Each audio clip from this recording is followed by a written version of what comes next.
Hello everyone, welcome to Out of Spec Reviews. Today you're joining me, Ryan, with the Mercedes AMG EQE SUV.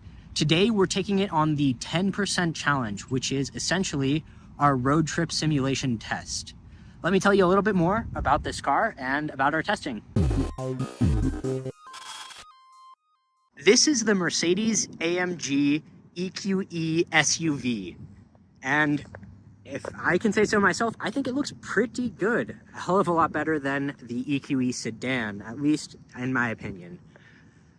Now, this is a mid-size SUV, and this is a bit smaller than the EQS SUV that we tested previously. It's got a similar battery pack, however, it's got a few fewer modules, so it's less capacity as well as lower voltage. Now, what that actually means is that even though this will charge at the same amount of current, it's a lower total power. Peak charging power is 170 kilowatts. That's compared to a bit over 200 in the EQS SUV. And again, this is the AMG version of it. So we've got 21-inch wheels, Michelin Pilot Sport EV tires, big brakes. This is the sporty version. And we've already done a range test. I encourage you guys to check that out if you have not already. And I think it did pretty decently for being a performance variant of a mid-size SUV. As with many of our tests, the first step is filling up tires to the manufacturer recommendation, which I've already gone ahead and done. The next thing we do is we take the car and we run it down to 10%, but we fully precondition the battery. So in this case, we can put in a charger. Here we have a charger right behind us as our destination, and the car will automatically precondition the battery. It will heat it up or cool it down, do whatever it does to get into the right temperature range so that it can accept the maximum charging speed. So once we've got our charging, our battery all good at 10% fully preconditioned, we're gonna head over to the charger and plug in. And there's a little bit of variability with plugging into chargers. So once you plug in, it takes a moment for it to actually start charging. So we actually record that time as what we call the handshake time. And that's the time from when we plug in to when the contactors click, indicating that it's actually charging. Once it starts charging, we then charge up, and again, we're getting the max speeds that the car can take. This is a 350 kilowatt charger, and the battery is fully preconditioned. We'll plug in and we'll charge for precisely 15 minutes. And after 15 minutes, we'll unplug and then get going on the test. So let's plug in, and then I can tell you a little bit about our testing procedures, what we'll be doing while we're driving. We're all set up. We are ready to plug in, and I'm going to do that on my phone, record the handshake time, and I'll be back with you guys very shortly. All right, it was a fairly slow handshake, 49 seconds, and it is ramping up extremely slowly. It started off at about 30 kilowatts, and it's been 40 seconds already, and it's still ramping up. And again, that's not including that 49-second handshake. So we'll keep an eye on this. This should go up to, its peak power is 170. So I'm thinking we'll probably see pretty close to that value. We're still ramping a little bit, and I think 164 looks like what we're gonna be at. You'll notice that I have the car actually on, and inside I have the AC running, and this is on purpose. We do this for all of our 10% challenges. These are meant to be a road trip simulation test. So in a road trip, oftentimes you are actually in your car while you're charging. You're hanging out, maybe you're on your phone, maybe doing stuff with the infotainment, whatever, but you're in the car and the AC's running. We think that that's a very realistic scenario, and that's how we run it. Of course, we keep our air conditioning set between 68 and 72 on the eco-friendly mode. In Mercedes, that's just the eco mode here. The next thing we're gonna do is after 15 minutes, we'll unplug and head onto the highway just over there, not too far. And we'll hop onto the highway and do some gentle accelerations up to 80 miles per hour, faster than our 70 mile per hour range tests. And again, we'll do those gentle accelerations to avoid any sorts of losses from those accelerations. Once we're on the highway, we're gonna try to maintain 80 miles per hour GPS speed, and we're gonna avoid drafting other vehicles, other trucks, all that stuff. This route is meant to be an out and back style test. So we started charging with 10%. We're gonna fill up for 15 minutes, and that'll give us some amount of battery. We're gonna drive, and once we use about half of the battery that we charged up right here, we'll turn back around, and hopefully, as long as things go according to plan, we should end up close to this location once we are at 10%. We are actually planning on staying on the highway the whole time. Once we tick over from 11% down to 10% state of charge, that's when we record our mileage. That's the 10% challenge figure, our result. And again, that's meant to be a out and back style loop test, so we don't have any elevation gain or loss. There shouldn't be too much of an effective wind. And temperatures are really nice right now, mid 80s, very little wind. It's a great night for some testing. As you can see, we are reaching and actually even topping the claimed peak charging speed, 173 kilowatts. It's only supposed to do 170, so awesome stuff. Great to see.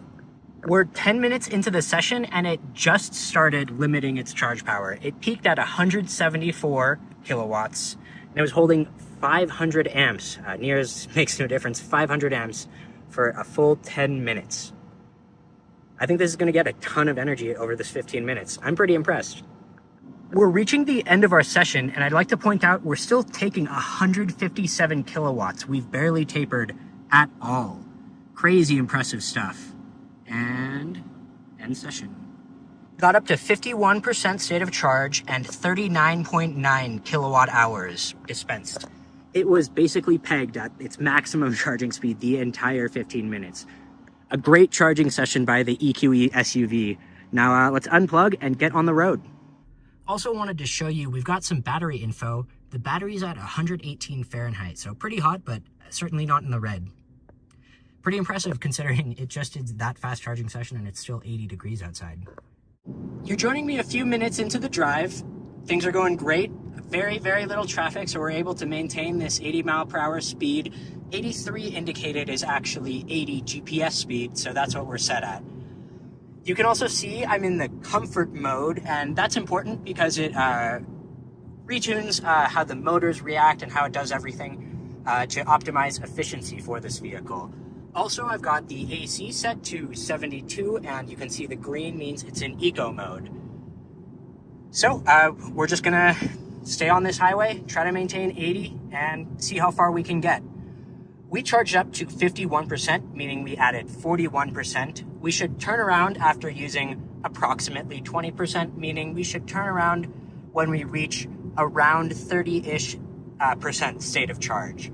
So that's our plan so far. Things are going smoothly here. It's at 44% state of charge, and the efficiency is very poor. Now, I think there's a bunch of different reasons why that could be, but I'm gonna hang tight, see how that adjusts and changes over time. I've been watching it. It's been going down slowly over time. So I think efficiency will improve. And we did see a decent efficiency considering the size of the vehicle and it's the performance variant during our 70 mile per hour range test. I'm optimistic that we'll still get a very good number from this vehicle. Despite being a performance variant, I think the efficiency is still going to be decently solid, and that charging that we saw was really great. 170 kilowatts isn't necessarily the highest peak number that we've ever seen, but that was a very, very flat curve all the way up to 51%. It was crazy. Held almost 160 kilowatts that entire time. So a huge amount of energy delivered. So it's just up to the efficiency at this point to see how far we can get. Otherwise, I think this car has been extremely comfortable. I have to remind myself that this is the AMG, the performance variant. This has got the big wheels, big tires, and yes, there actually is a little bit of tire noise that I can hear and a little bit of wind noise, but it's nothing too severe, and it's still extremely comfortable, and in my opinion, I think it's still a very quiet car. Really impressive stuff from Mercedes AMG to get such a solid package out of the performance variant. We're about a quarter of the way through this 10% challenge, and that efficiency is right around 2.1 miles per kilowatt hour, which is quite poor actually. And that's about halfway, and we're getting just like about 2 miles per kilowatt hour. Really poor efficiency. We've got about a 5 to 7 mile per hour headwind, but yeah, that's the efficiency we're getting. Quite interesting. You joined me about 3/4 of the way through the test. We've got 21% state of charge left, and take a look at the efficiency. It has improved a ton on the way back. Again, this is just highlighting the importance of these loop-style round-and-back tests. Make sure we cancel out all the wind, all the elevation, all those factors that will affect those numbers. And I was worried we were going to end up with an efficiency that would rival, maybe like a Rivian or something. But it's looking a lot better than that. We're going to get a lot better than what we were on the leg out.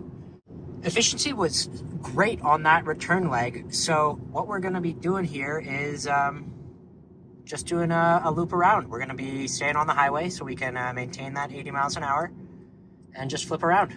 I'm rejoining the highway, and I'm doing a gentle acceleration. And again, this is the gentle acceleration. We're reducing any sorts of losses we're getting, and we're gonna move ourselves all the way up, back up to 83 indicated, which is 80 GPS speed.